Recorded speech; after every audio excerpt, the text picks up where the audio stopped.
The year is 2400 before the Common Era, somewhere along the fertile banks of the Nile River in ancient Egypt. An Egyptian healer prepares water for a wounded soldier. He does not boil it. He does not add chemicals. He does not pass it through sand or cloth. He pours muddy river water into a vessel made of hammered copper and simply waits through the night. By morning, the water is transformed. It smells cleaner. It tastes pure. It carries a faint metallic clarity that the healer has come to trust with his patients' lives. The soldier drinks. His wound does not become infected, and the healer records this practice not as magic, but as established medicine worth preserving across generations.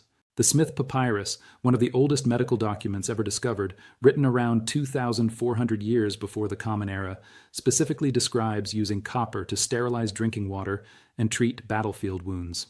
This was not a folk remedy whispered between villages. This was codified medical knowledge carefully inscribed on papyrus and preserved across generations of Egyptian physicians for over 4 millennia. Today, modern water filtration companies sell plastic cartridges that expire every 60 days, require replacement every 2 to 6 months depending on usage, and generate billions of dollars in recurring revenue from the same captive customers year after year. A copper-zinc filtration method using 2 metals from any hardware store for under $5 cannot be packaged, branded, or sold on subscription, and what cannot generate recurring revenue cannot be allowed to spread through mainstream consumer consciousness. They did not bury this because it failed. They buried it because it worked too well and cost too little. This is the story of the earth filter, the oldest water purification method on the planet, and how a $35 billion industry made you forget it ever existed. Across the Mediterranean, the Greeks independently adopted the copper practice within centuries of the Egyptians and expanded upon it significantly. Hippocrates, the physician whose oath still guides every doctor practicing today, wrote around 400 years before the Common Era about copper compounds for treating leg ulcers, open wounds, and pulmonary diseases. But his most important contribution to this story is what Greek sailors began doing on long, dangerous voyages across the Aegean Sea. Water stored in wooden barrels aboard ships turned foul within days at sea, growing thick algae and breeding bacteria that caused violent dysentery, killing sailors by the dozens. Water stored in copper containers stayed drinkable for weeks, sometimes months, even under the brutal Mediterranean sun. The Greeks did not understand bacteria. They had no concept of ions or electrochemical reactions.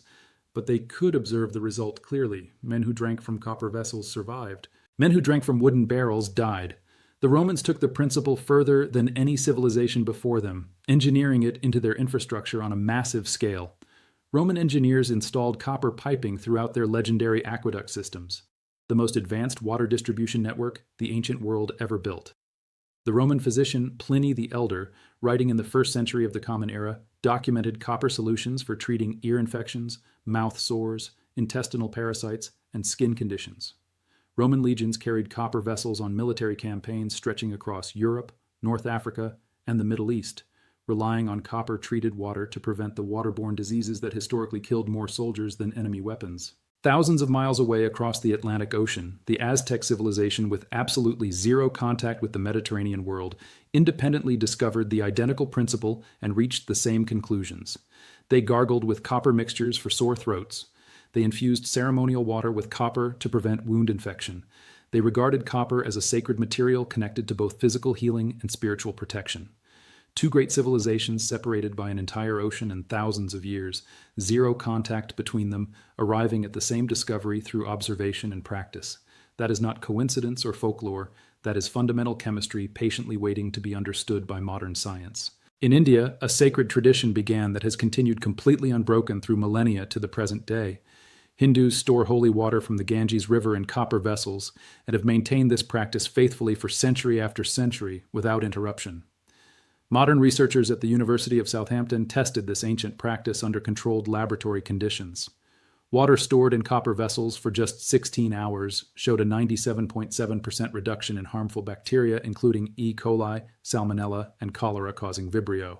Not with a manufactured filter, not with chemical additives, not with ultraviolet sterilization technology, with a simple copper vessel and 16 hours of patience. Then, in 1984, a man named Don Heskett accidentally proved the modern science behind everything those ancient civilizations had observed.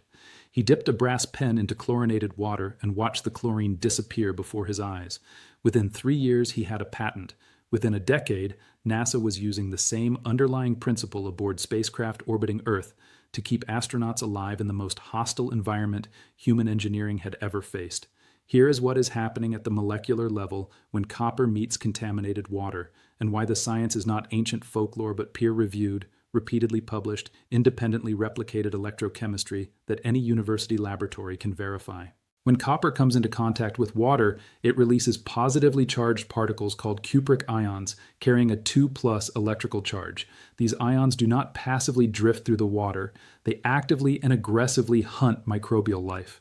They penetrate the protective cell membranes of bacteria, catastrophically disrupt their internal enzyme processes, completely interfere with their ability to reproduce, and ultimately destroy them.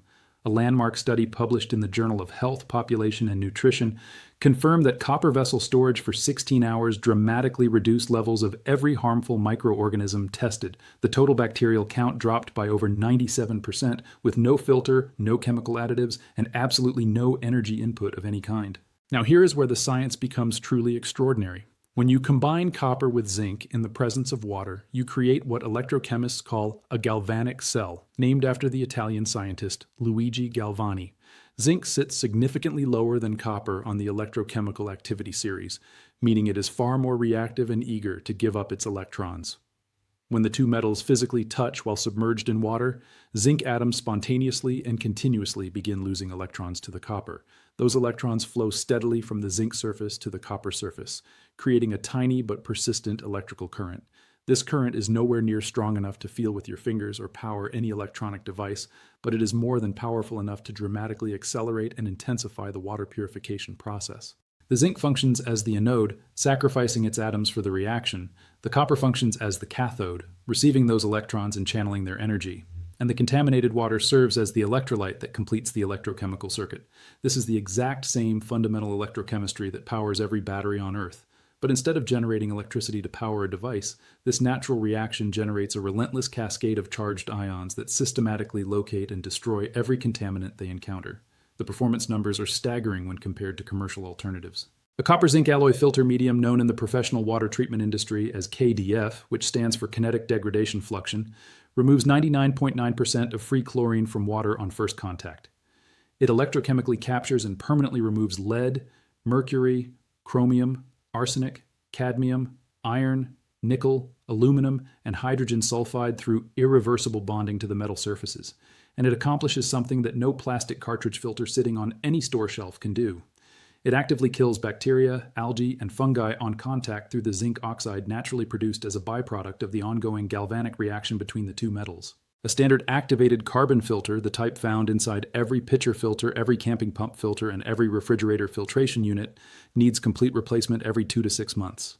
A copper-zinc filter element using the same two metals that have been purifying water since the time of the pharaohs lasts up to 6 full years with basic maintenance. A single carbon filter cartridge costs between $20 and $80 per replacement. 6 years of faithful replacements at an average of $50 each adds up to $600. A handful of copper and zinc granules costs less than $10 and delivers objectively superior performance over a period 6 times longer than any carbon alternative. $10 versus $600 for measurably better purification performance across a dramatically longer functional lifespan, backed by peer-reviewed science and 4 millennia of human experience. The data does not lie. The $35 billion water filter industry desperately hopes you will never see these numbers clearly enough to act on them. In 2008, the United States Environmental Protection Agency did something unprecedented in the history of the agency. They officially registered 275 distinct antimicrobial copper alloys as scientifically proven to kill harmful bacteria on direct contact. This marked the first time in history that the EPA had approved and registered any solid surface material as a verified antimicrobial agent. Copper earned that historic distinction. The EPA confirmed it. Major research universities across America confirmed it. NASA had proven the underlying principle decades earlier aboard spacecraft carrying human beings through the vacuum of space. So if copper and zinc purify water better than most commercial filters, cost almost nothing, last for years, and are backed by the EPA, NASA, and 4,000 years of documented human history, why does every camping store sell $40 filter cartridges that expire in 3 months instead of teaching you this? The global water purifier market is valued at $35 billion annually, projected to reach $63 billion by 2032. The corporations that dominate this market all depend on one business model: recurring purchases from captive customers. You buy the pitcher, then you buy the cartridge, then another and another forever. 3 to 6 purchases per year, every year, for the rest of your life. That is not a product. That is a subscription disguised as a physical object. You cannot patent copper. It has been in the ground for 4.5 billion years. You cannot patent zinc. It is the 24th most abundant element on Earth. You cannot create a proprietary blend when the recipe is 2 metals and water. You cannot build a $35 billion industry on something that costs $10 and lasts half a decade. So the industry did not ban this method. That would be too obvious. Instead, they marginalized it into obscurity through the quiet machinery of regulatory language and institutional discouragement. Copper zinc filtration is classified by the EPA as pesticidal because it kills bacteria, a word that sounds alarming to the uninformed consumer but simply describes the same mechanism that has been keeping water safe for 4,000 years. The American Water Works Association actively discourages copper zinc filtration for chlorinated water systems, not because it fails, because it strips chlorine so effectively that the output water is too clean for their regulatory frameworks. Read that carefully. They discourage it because the filtered water comes out too clean. Meanwhile, reverse osmosis systems, which waste 3 to 4 gallons of water for every single gallon they purify, are marketed as the gold standard of residential water treatment. These systems cost $200 to $600 for installation, require membrane replacements every 2 to 3 years at $50 to $100 each, strip water of beneficial minerals, and waste up to 80% of all water that enters the system. But they generate revenue. Beautiful, predictable, recurring revenue that corporate shareholders demand every quarter. A copper zinc system generates almost no recurring revenue. In a world where quarterly growth metrics drive every product decision, that absence is a commercial death sentence for any technology regardless of how well it performs. Here's exactly what you need to do with this knowledge, and the process is almost insultingly simple. Go to any hardware store and buy 14-gauge bare copper wire and a strip of zinc metal. Both will cost under $5 combined. Cut the copper wire to approximately 30 centimeters and the zinc strip to the same length. Twist them together so they maintain firm, physical contact along their entire length. This direct metal-to-metal connection is critical for the galvanic reaction to occur. Place the twisted pair into any clean, non-reactive container, a water bottle, a cooking pot, any vessel that will not itself contaminate the water. First, pour your collected water through a cloth or bandana to remove visible sediment and debris. Then let the water sit with the copper-zinc pair for at least 4 hours at minimum. 8 hours is better. 16 hours is ideal. During this time, the galvanic reaction works silently. Ions release into the water. Bacteria are destroyed. Heavy metals bond to the metal surfaces. The water chemistry shifts from contaminated to safe without electricity, without proprietary cartridges, without batteries, and without any component that expires or requires replacement within 6 years. After the waiting period, pour the treated water through a makeshift carbon filter. A clean sock or cloth bag filled with crushed charcoal from your campfire accomplishes this effectively. The copper-zinc pair kills the biological threat. The charcoal catches chemical residue. Together, they create a 2-stage system that rivals commercial filters costing 50 times more in materials. A backcountry hiker in Colorado tested this method against a $45 commercial pump filter and sent both water samples to an independent laboratory. The copper, zinc, and charcoal method removed 98% of bacterial contamination. The commercial filter removed 99.5%, a difference of 1.5 percentage points for a price difference of over 900%. For a permanent camp or cabin setup, purchase KDF 55 granules online. These are copper-zinc alloy in granulated form, optimized for water treatment applications. Fill a 12-inch section of 2-inch PVC pipe with the granules, add activated charcoal on top, and attach cloth screens to each end. You now have a gravity-fed filter that purifies thousands of gallons over several years for $15 to $20 total. A comparable commercial gravity filter costs $80 to $300 and needs cartridge replacements every 6 to 12 months. You built the same filtration architecture for a fraction of the price, and your version lasts longer. One honest point before this becomes a complete replacement for every filtration scenario you might encounter. Copper-zinc filtration does not remove all organic chemicals, particularly agricultural pesticides, and it is not effective alone against parasitic cysts like Giardia or Cryptosporidium. For those specific threats, combine copper-zinc treatment with boiling or a quality carbon element. But for the threats most commonly encountered in backcountry water sources, bacteria, heavy metal contamination, and agricultural runoff, copper-zinc combined with basic carbon covers 90% of real-world needs, better than most commercial alternatives at a small fraction of the cost. Consider the full scope of the history we covered. 4,400 years ago, Egyptian healers stored water and copper to keep soldiers alive. Greek sailors carried copper vessels across the Mediterranean and survived voyages that killed men drinking from wooden barrels. Roman engineers ran water through copper pipes and delivered cleaner water than medieval European cities would manage for 1,000 years afterward. The Aztecs gargled copper mixtures for sore throats and treated wounds with copper-infused water while having zero contact with any civilization that had discovered the same practice independently. Hindu traditions purified sacred water in copper vessels for centuries and continue the practice today. In 1984, Don Heskett dipped a brass pen in chlorinated water and watched 4,000 years of knowledge prove itself in seconds before his eyes.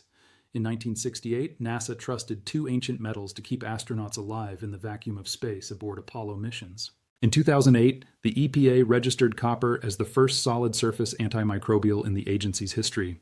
The science is settled. The history is undeniable. The evidence is overwhelming and comes from every inhabited continent across 4,000 years of independent human observation. And yet, a $35 billion industry would rather sell you a plastic cartridge every 60 days than tell you about 2 metals that cost $5 and last for years. This knowledge did not die. It waited in ancient papyrus scrolls, in NASA engineering archives, in chemistry textbooks gathering dust on university shelves, in the copper vessels that Hindu families have been filling with water every morning for 100 generations. It waited for someone to open the vault and refused to close it again.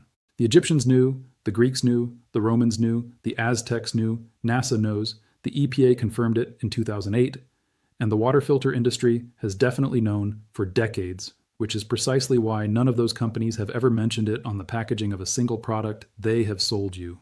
Now you know too. And the 2 pieces of scrap metal that prove it are at the hardware store right now for under $5. Share this with everyone who deserves to stop buying $60 filters that expire before the season ends. Stay curious. Stay independent. The next vault opens soon, and what is inside is even heavier than what you just heard.